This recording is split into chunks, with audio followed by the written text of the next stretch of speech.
Welcome back to episode 37 of Simply Clarifying. Yes, we're working our way through week 8, and today is the ANTI-Masterclass. What the hell is that? What do you mean, anti-masterclass? There's only masterclasses. No. No, this isn't something that you fucking excel at, that you're amazing at, that you're just like, oh, this is so my thing. No. This is the opposite of that, which exists.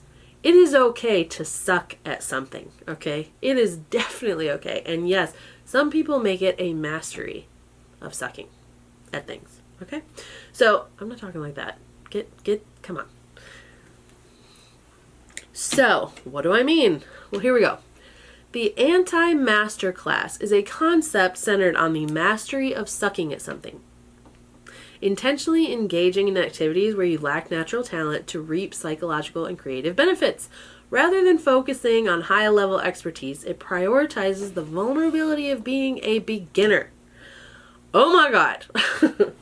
My daughters need to watch this. So, have you ever wanted to do something?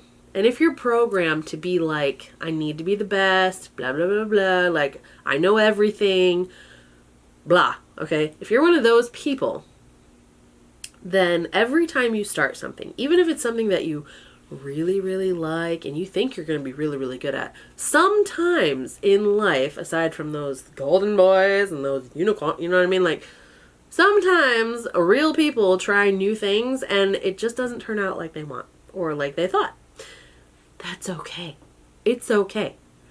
I talked about before, like, my kid doing softball. Like, my younger one has been playing it for years. So it's kind of like a natural adaptation when she goes out onto the field. It's just kind of like, okay, you know, blah, blah, blah. Where if you start later in your time, then you're not going to be as smooth. It's not going to flow the same, which is fine.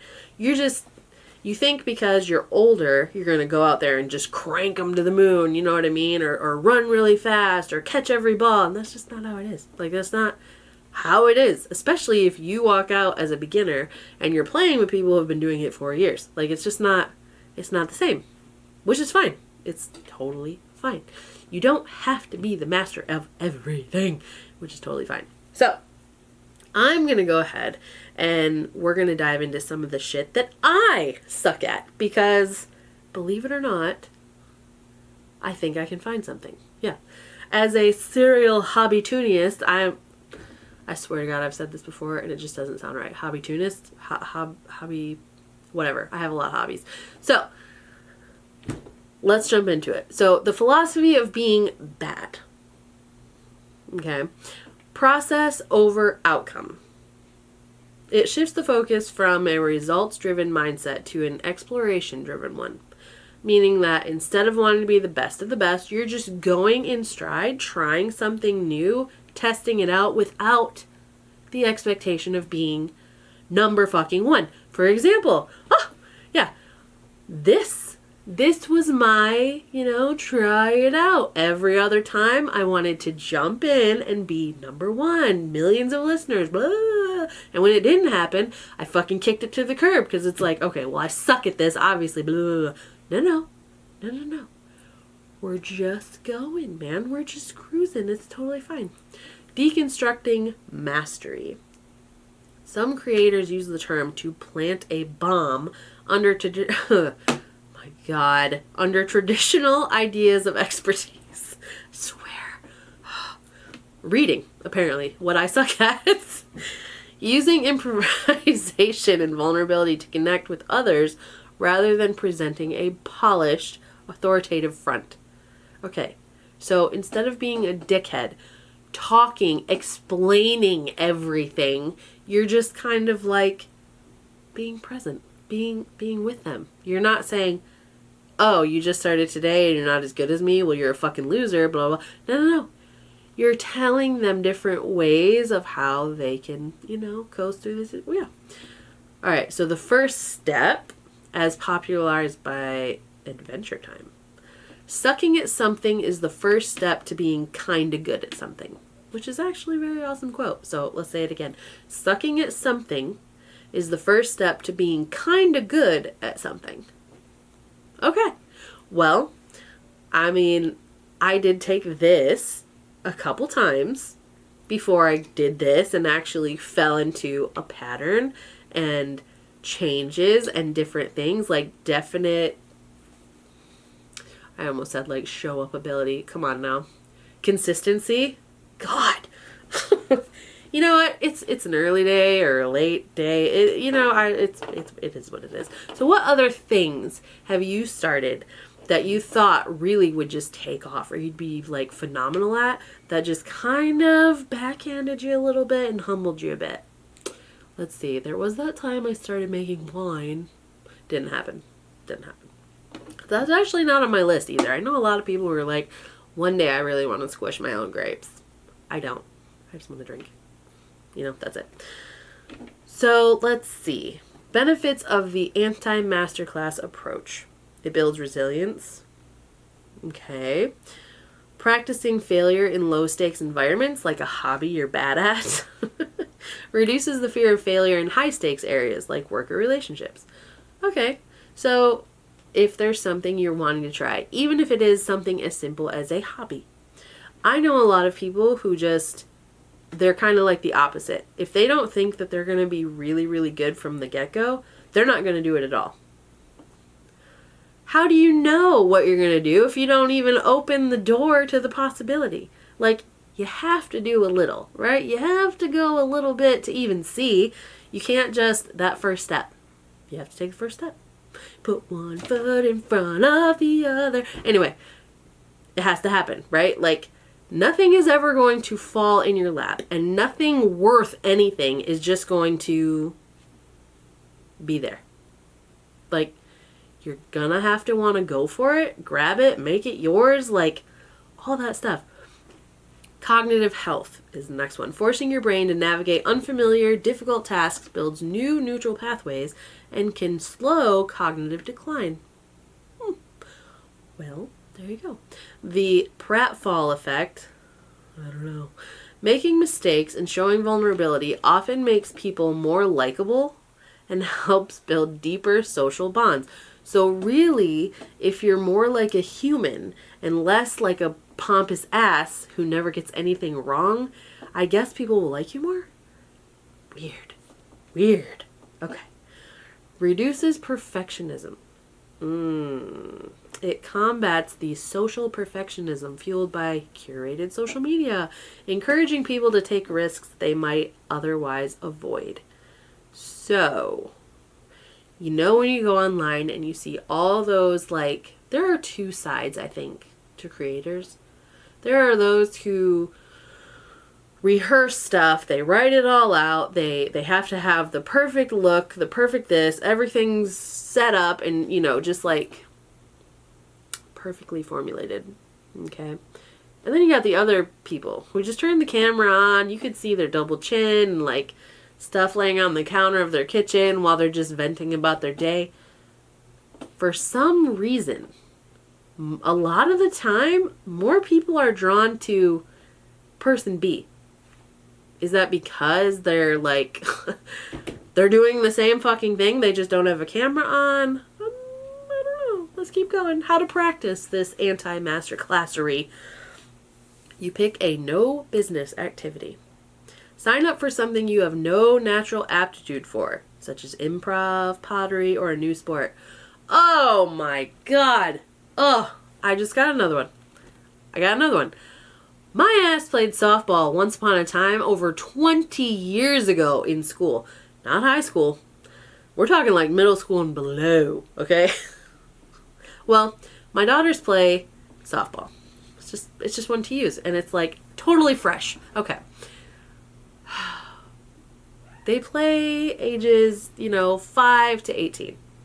And since I've lived here a couple years now, I've always heard, oh, they used to have an adult league, and they might have an adult league. And I thought, I used to play ball all the time. Yeah. Like, if they ever play, if they ever do it, and then they never did.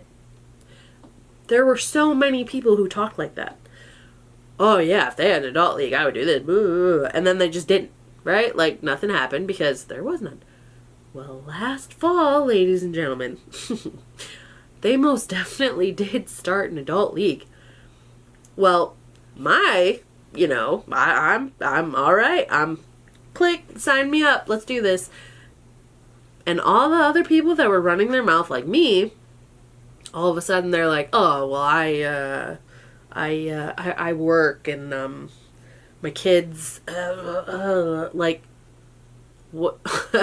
You've been saying for years, if they, and here it is, like, here's the door, step in. You're talking, step in. No. Nope. A lot of them just straight refuse for whatever reason.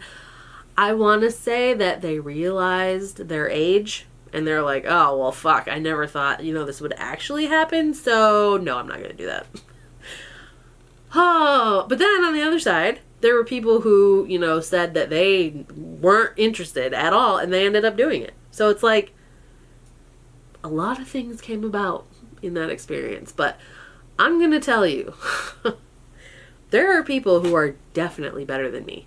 Definitely. Again, over 20 years since I've been on a field, like legit, not practicing with my daughters or pitching or whatever. Completely humbling experience, let me tell you. I did not go out there thinking I was going to be like anybody, right? No, not at all. But going out there and being on that side of the fence, it was completely awkward sometimes. Completely I was in like outfield, and you know that's where they hit a lot of fucking things. So I was never not fucking running, and who wants to do that? You know what I mean? And then you see all the fuckers on the outside of the fence and you're like, oh, that could be me. But then you're like, but you're the one who's like, if, and then here it is, and you actually, you know, you took that step. Now, would I do it again if they decided, hey, let's do another one? I don't know. I don't know. I would have to put in some thought on that. Now, I wouldn't like throw it directly in the trash. I know a lot of people who would. You know, they'd be like, no, I already did that. Like, I did it like I said I would. I tried. I didn't like it. So, but I will be there to cheer you on, you know, if you do it again. And it's like, so, yeah, I don't know. So that was another one. Yeah, good one. So I think my daughter's getting ready to do the same thing. She hasn't played in years, and she decided that, you know, since she's getting ready to age out, like, she wants to play with her friend or whatever. Is she going to be on the same level as these players? No. But why let that stop you? You know what I mean? Like, who gives a fuck? If you go up and you fucking miss everybody, who cares? Like, it's not fun. People don't want to get up and go mean to suck at something, right? But it's not the end of the world, okay? Everything will be okay. Just the fact that you're doing it is a huge deal, because you could always opt to not, you know? You could opt to just not do anything.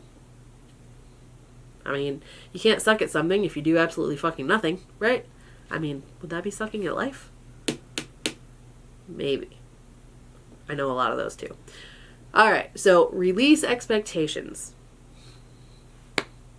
Explicitly decide that you do not need to improve. The goal is the experience itself. Again, this plays so well into that. That's amazing. I said that. I'm coming into this whole thing, this podcast, this YouTube, all this stuff. I'm coming in no expectations. I'm just coming in, making myself show up and deliver the same thing day after day and do what I said. I'm not worried about what's going to happen, what could happen, what might happen, what others have had happen. I'm not worried about any of that shit. I just show up here with my topic of the day, my camera in my face, this big bulbous microphone, and all the moving bars, and just like, go for it. That's what I'm doing. Expectations, gone. None. It's actually amazing. And it's going. I said this is week 8. We made it to week 8 with this mentality, okay? So this is a very real situation. So the last one is seek awkwardness. Okay. Actively lean into the feeling of being out of your depth. Okay? to increase engagement and personal growth. Meaning that, hey, it's stepping outside the box. You know, everyone has a box that they're comfortable in. It has their, you know, their stuff and their things and their attitude and whatever, you know. It's when you step out of that box, you realize that you might find some more nuggets to put in your box. You know, you might find some things that you never even knew that you would love, but you do. But it takes that first step. And let's say it one last time, sucking at something is the first step to being kind of good at something. So, this is what you should do sometime this year. Pick something that you've thought of, or like maybe caught your eye, or said one day. Doesn't matter what it is. Could be something like a new sport, could be crazy hobby. It could even be something as weird as going to a different grocery store just to see if you find different I have no idea. I don't know where it's going with that. But something different. Step outside of your box.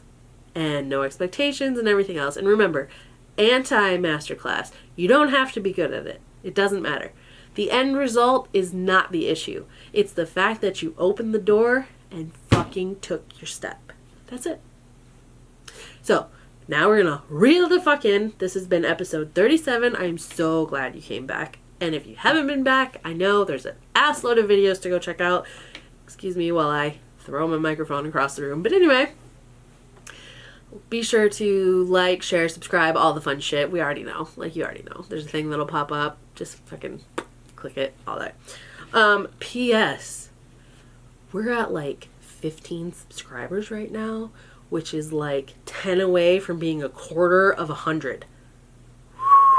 And only one of those is my mom. So anyway, yay! We're going places.